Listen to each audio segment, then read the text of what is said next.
Olá para você de casa, do trabalho, em Indaiatuba, região, todo mundo aqui mais uma vez reunido no canal 26 UHF.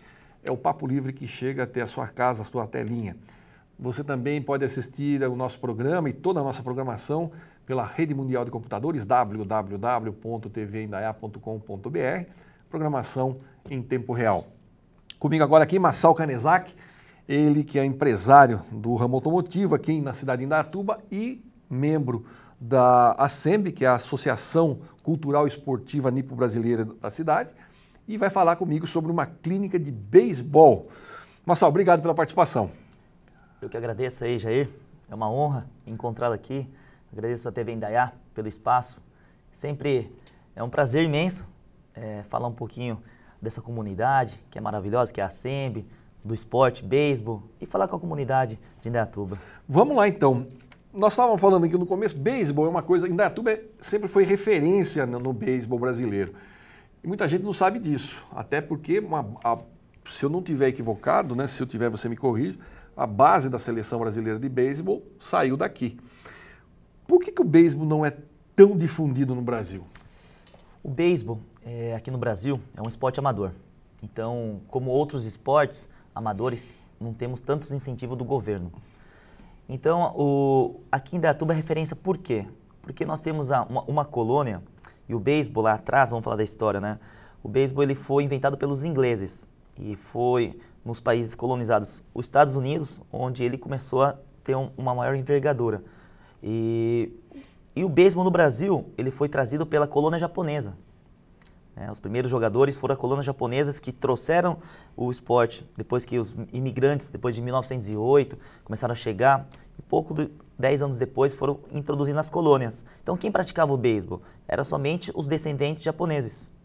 E como era uma coisa muito fechada, ficava entre eles, nas colônias japonesas aqui, lá perto de Pereira Barreto, lá próximo lá de Tupã, lá próximo de Pacaembu, e ficava naquelas regiões nos interiores.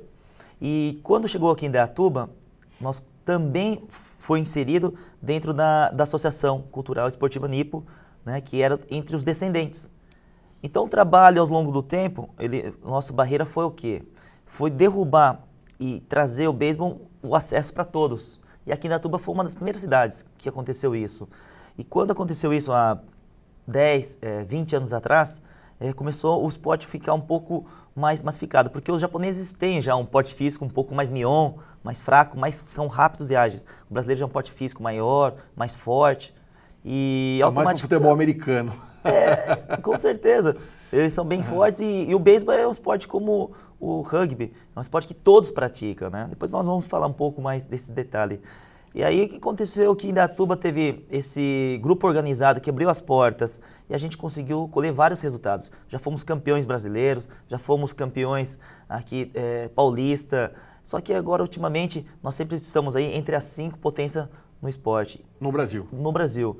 E o principal ponto que não é tão difundido no Brasil é porque nós não temos o incentivo do governo. Então automaticamente a criança que faz o beisebol até os 14 anos de idade, ela já começa o quê? A ir para o outro lado, que é para os estudos. E não temos o profissionalismo aqui. Mas agora temos 2 estrelas, né? 2 jogadores brasileiros que tiveram acesso à Major League Baseball, que são 2 atletas aí que eu conheço, tenho contato com eles, estão lá disputando a Liga Americana e viraram referência. Então todo mundo que treina hoje o beisebol, de pequeno, ele vai treinar, mas também com uma possibilidade de ir para os Estados Unidos, que cria nela aquela vontade, desperta ela de treinar, fazer e ter essa possibilidade. Então isso é importante também para o esporte expandir no Brasil. O que precisa para fazer o beisebol, para praticar o beisebol? O que a pessoa tem que fazer para praticar? Como é que é esse esporte? Primeiramente tem que gostar. Né? Mas para gostar precisa conhecer. A gente estava comentando aqui agora que, lamentavelmente, os canais de televisão que se dedicam ao esporte se dedicam basicamente ao futebol, que é a menina a galinha dos ovos de ouro no Brasil, né? A gente sabe até que não existe sacanagem, corrupção, nada, porque isso só se for em Toulouse. No esporte no Brasil isso não existe, como em outras áreas também não. E esportes que não têm esse apelo financeiro são relegados a um terceiro, quarto plano. E aí, para não dizer que não falei das flores, alguns canais por assinatura, canais pagos, Dão ali rugby, passa num domingo um joguinho lá, beisebol, futebol americano. Então dá uma pincelada para não dizer que não falou nada do assunto. Exatamente. Mas então não existe uma popularização, um trabalho de difusão desse esporte. Exatamente. Então, nesse objetivo, que quando também eu adoro esporte, pratico vários esportes e também percebi que quando assistia esses canais abertos, eu passava lá, futebol americano, beisebol, eu conhecia, assistia, né? Com uma pessoa, vamos falar que é uma pessoa que não conheça, passa. Rugby. Hockey, gelo, puff, rugby, puff. Eu assistia o quê? Futebol, basquete, que vôlei. A gente aprendia dentro das escolas, nas aulas de educação física e assim por diante. Então a ideia nossa é de popularizar o beisebol. Como? Massificando, ensinando as regras. Você pegando a TV, sabendo como se joga, quais são as regras, você começa já a despertar interesse. Você para no beisebol lá. Então o trabalho nosso, aqui em Indaiatuba, nessa clínica, um foco vai ser isso, vai ser difundir o beisebol, né? Falar como se joga o beisebol, como se pratica o beisebol, quais são as regras do beisebol, porque essas pessoas que vão participar, são cerca de 300 pessoas, tenho certeza, a partir do momento que ela conhecer, ela vai parar lá, beisebol, e vai assistir lá, aquele jogo de 3, 4 horas, vai ficar assim, ó, nossa, podia ter 5, podia ter 6, 7 horas. Então desperta interesse na pessoa. Nós já formamos mais de 1.000 atletas aqui na cidade. Então, uma cidade que tem 200 e tantos mil habitantes, são 1.000 pessoas que têm interesse. E elas passam para o filho, para o amigo e vai difundindo o esporte. Então, por isso que Indaiatuba é forte, como você me perguntou aquela hora. Por que Indaiatuba se mantém firme? Porque nós conseguimos ter essa base de ensinamento e de acesso. E agora, com esse nosso projeto aí que nós vamos falar na segunda etapa, tendo essa participação de 300 pessoas, nós vamos difundir lá dentro, na cidade, nas escolas, e tudo isso vai contribuir que o beisebol fique mais conhecido. Então vamos falar da clínica. Vai ter uma clínica aqui em Indaiatuba. Quando vai ser, Marçal? Essa clínica, ela vai acontecer aqui em Indaiatuba e quero colocar, é a primeira clínica do Brasil. Primeira clínica do Brasil. Por que é a primeira clínica do Brasil? É a 11ª do mundo. Quem organiza é o Consulado Americano, junto com a Major League Baseball, que é a Liga Profissional Americana. A CBF deles lá. Exatamente. É a FIFA do futebol. A FIFA do futebol. A FIFA do futebol, mundial. E como em Cuba, no Japão, o esporte mais praticado é o beisebol. É o primeiro. Nos Estados Unidos, o beisebol é um dos primeiros. Não conseguimos qualificar se futebol americano ou futebol, mas o beisebol é um dos primeiros. Então a Major League Baseball, ela está expandindo o beisebol no mundo. Nós somos a 11º país a receber esse esporte. E eles vêm aqui com uma estrutura, com o consulado americano, eles vão trazer 6 atletas, Jair. 6 ex-atletas da Major League. Elias Souza, um jogador que durante 12 anos na Liga Americana foi estrela. Foi o Ronaldo, foi o Romário, foi o Ronaldinho do beisebol. Ganhava milhões e ele era arremessador. Ele vai estar presente. Mais 5 pessoas também, personalidades que participaram, vão estar presentes. Então, o Indaiatuba foi escolhida por quê? Foi porque esse laço que nós temos junto à CBBS, esse posicionamento junto ao esporte e o meu relacionamento junto ao Consulado Americano. Então, o Consulado Americano conversou com a CBBS, pediu uma referência, Indaiatuba. Nós conhecemos o Consulado Americano. Então, a Major League falou, queremos no Brasil. Aí o presidente falou, tem Indaiatuba, é uma ótima cidade, é uma das melhores cidades para se morar. Tudo que é tecnologia, tudo que é diferente em Indaiatuba acontece. Vamos colocar Indaiatuba. E a ideia nossa é trazer essa clínica aqui e fazer em 3 etapas.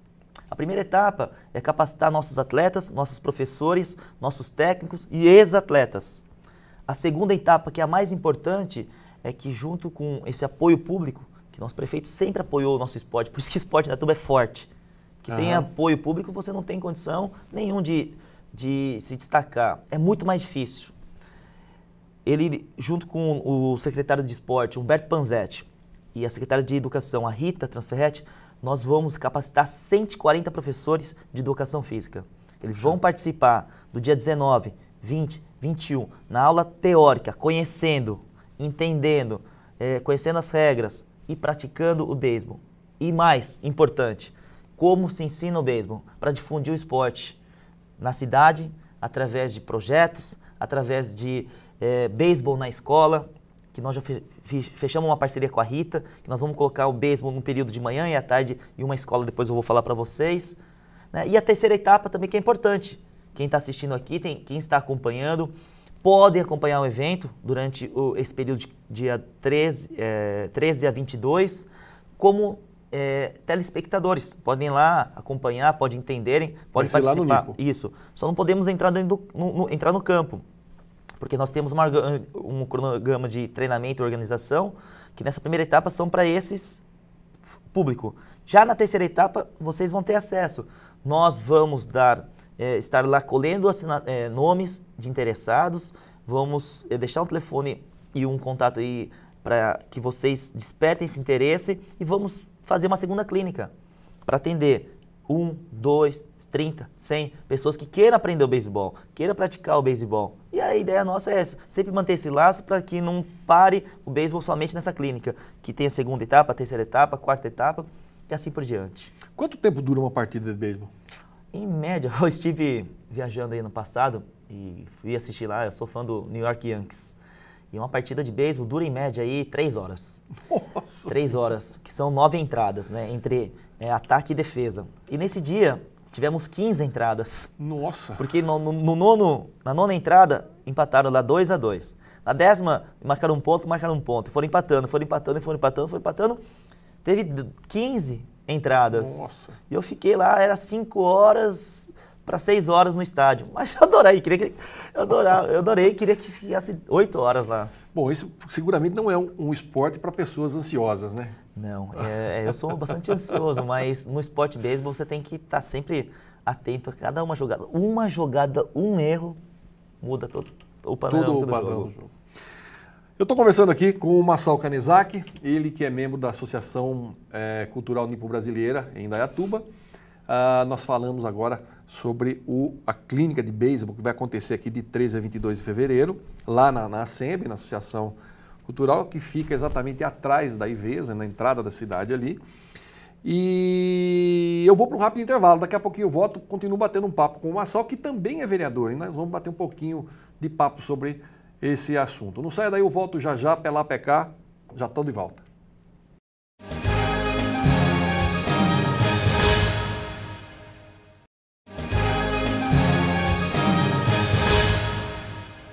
De volta com o nosso Papo Livre de hoje, estou entrevistando aqui o Masao Kanezaki. O Masao além de ser diretor de Relações Públicas lá da ASEMB, que é a Associação Cultural Nipo-Brasileira de Indaiatuba. Ele também é diretor social da FENUI, que é a Associação das Entidades Étnicas de Indaiatuba. Ele é conselheiro do Departamento de Jovens da ASEMB, tem vários cargos lá, né? E também é vereador da cidade de Indaiatuba. É o seu primeiro mandato esse, né, Masao? Esse é meu primeiro mandato. Nós estamos aqui agora já abrindo o 3º ano do primeiro mandato. Sempre um desafio novo, né, Jair? E agora estamos para começar agora as atividades no dia 23 de fevereiro. Retoma os trabalhos legislativos, né? Masao, a colônia japonesa em Indaiatuba sempre teve, desde lá atrás, teve um representante na Câmara, principalmente por ser uma colônia extremamente organizada, extremamente unida. Ela dificilmente ela tinha uma legislatura que ela não tinha um representante.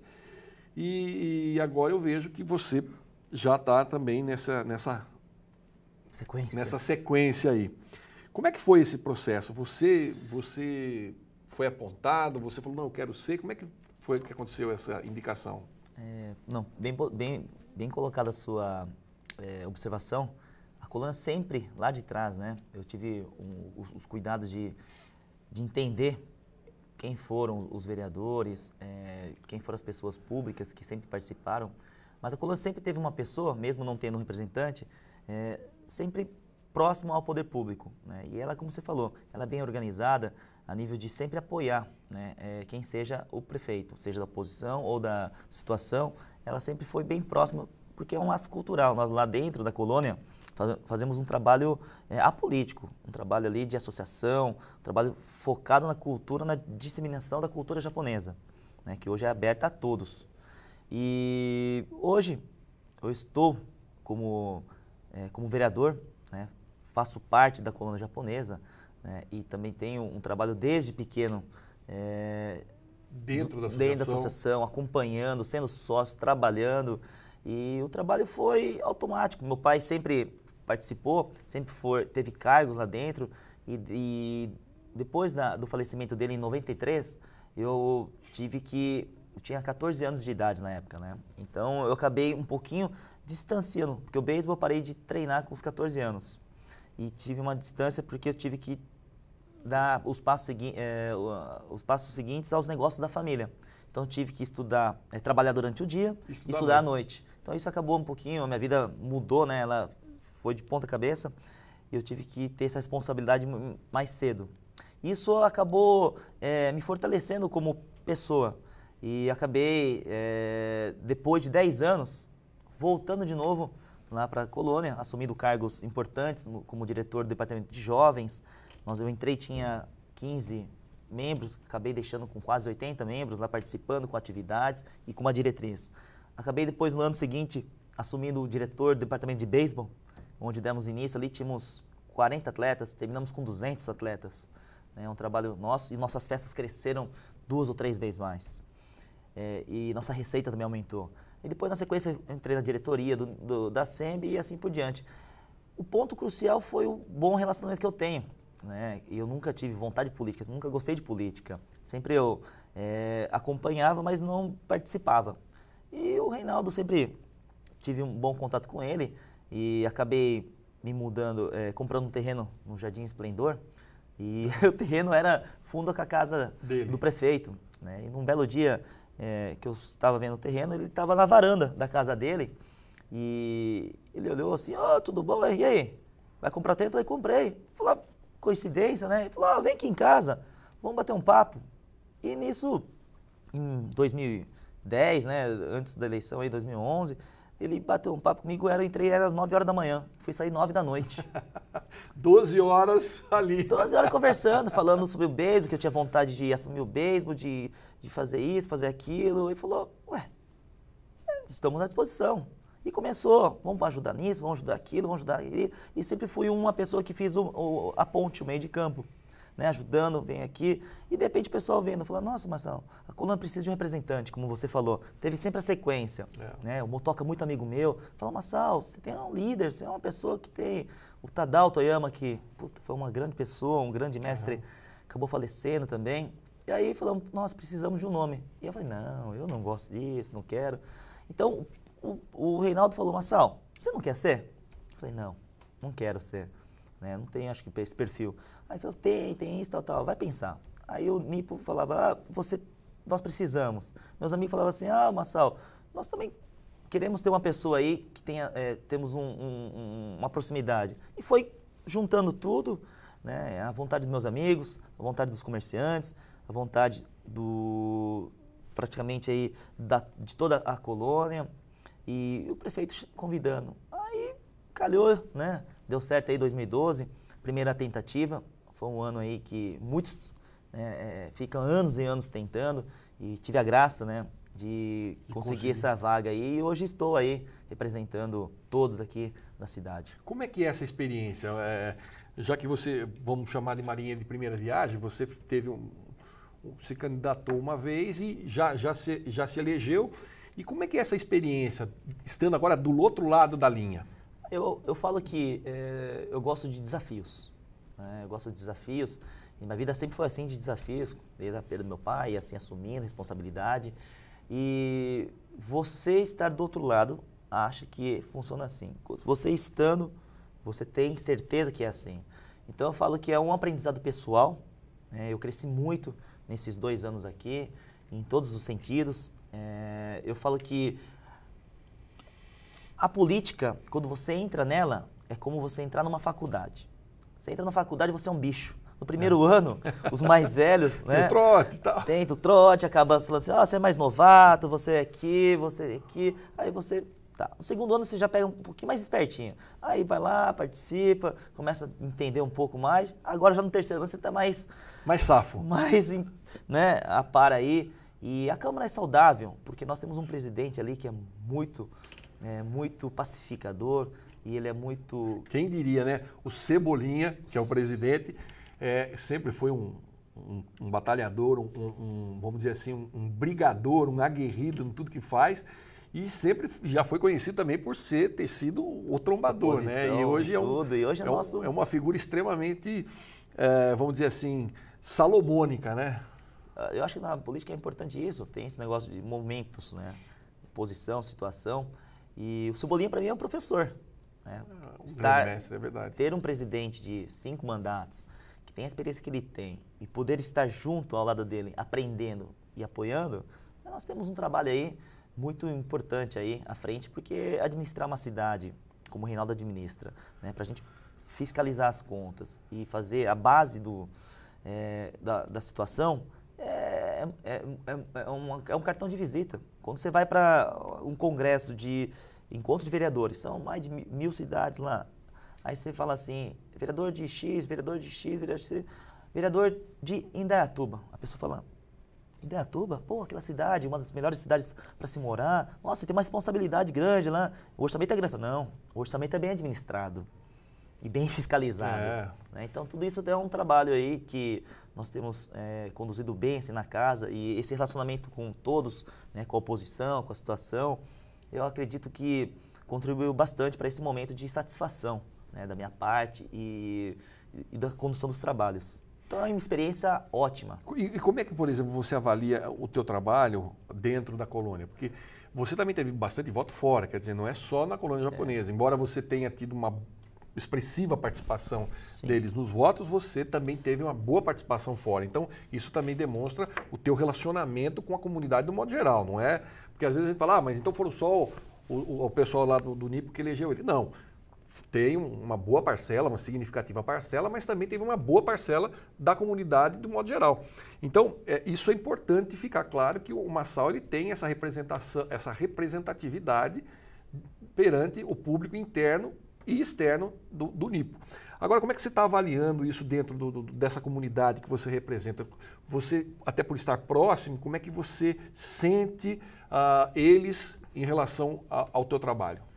Eu acho que foi bem colocada a sua observação, né, que muitas pessoas falam assim, então você entrou para representar somente aquele grupo. Não, na verdade eu represento todos os grupos, né, e tanto é que a prova disso é o trabalho nosso, junto com os assessores, que nós temos, lógico, a gente fala relacionamento e proximidade, né, que é os laços anteriores com a colônia japonesa, e o grau de satisfação deles é total. Porque tanto a colônia japonesa, né, os membros, os terceiros, os praticantes, os meus funcionários, os meus amigos, meus vizinhos, todo aquele círculo de amizade, você acaba virando uma referência, né, para buscar uma informação, para dar apoio. E o nosso trabalho não expande somente nesse grupo de relacionamento, a gente expande para todos os cantos da cidade. Tanto é que eu sou diretor social da FENUI, que é uma entidade sem fins lucrativos, onde nós visamos a cultura alemã, cultura italiana, cultura afro, a cultura nordestina, a cultura do CTG, do Grupos Gaúchos, o suíço. Então, o trabalho nosso é difundir a cultura na cidade, de fazer o trabalho gastronômico, né, e cultural no evento FENUI. Faço parte do grupo do setor automotivo, que expande e pega do sul ao norte da cidade, que nós estamos buscando agora um trabalho de capacitação de profissionais. Faço parte de ONGs, de associações, apoio, enfim, nós temos aí um trabalho aí extenso na cidade. Então, o vereador, é lógico que ele não consegue abraçar tudo, ele tem mais relacionamento e mais proximidade de alguns grupos, né? E a gente tem um gabinete aberto para todos. Por isso que eu tiro o exemplo, sempre referência nossa, é da onde nós viemos. O grande apoio inicial, o start, foi da colônia japonesa, né? Mas o trabalho que nós fazemos fora também foi reconhecido. E agora eu acredito que o trabalho está bem equilibrado, né? Nós damos atenção para todos. E faço, né? E não deixo ficar distante do trabalho da colônia japonesa, onde eu tenho um estreitamento, um carinho enorme, como também tenho em toda a cidade. Tá certo. Marçal, obrigado pela participação, foi um prazer recebê-lo aqui. É a primeira vez que nós temos você aqui no nosso programa e espero que seja a primeira vez de muitas. Fica aqui as portas escancaradas para você, até para você trazer o seu trabalho aqui para todo mundo, que eu acho que é importante você de casa saber como é que funciona o trabalho do vereador, porque não é só de 4 em 4 anos votar e depois nem saber quem foi o sujeito que você colocou lá. Mas é importante saber o que ele está fazendo pela cidade. Eu agradeço aí, Jair, você, toda a produção da TV Indaiá. E também quero até pontuar aí, nós fizemos um trabalho falando da clínica e agora falando um pouquinho do mandato. Até é importante falar também que a clínica, nosso foco é de difundir o esporte. E eu falei no início da nossa entrevista que a clínica era focada na primeira etapa, dentro da associação. Nós estamos fazendo a segunda etapa. Então é levar o trabalho da associação também para a cidade. Que como, fazer essa interação. Como vereador, o meu desafio era isso, é transformar o beisebol como esporte para todos. Que nós queremos aqui, até conversei com o Cebola, de fazer um projeto, de levar para as escolas e ter acesso. Então isso é um trabalho dentro da colônia japonesa, para fora da cidade, um trabalho de integração, um trabalho social de difundir o esporte e de ser uma ferramenta transformadora. Então isso daí é muito gratificante e tenho essa consciência da importância, né, da pessoa ter esse acesso. Então, agradeço novamente a todos aí da TV Indaiá e tenho certeza aí que na próxima vez que vier vou trazer mais informações e vamos sempre estar construindo aí uma cidade melhor. Então, um abraço a todos. Tá certo. Obrigado, Marçal. Você aí de casa, obrigado pelo carinho da audiência. Eu fico por aqui e a gente se vê no próximo encontro. Não saia daí, tem mais programação local na telinha da sua TV Indaiá, canal 26. Fiquem com Deus e muita paz.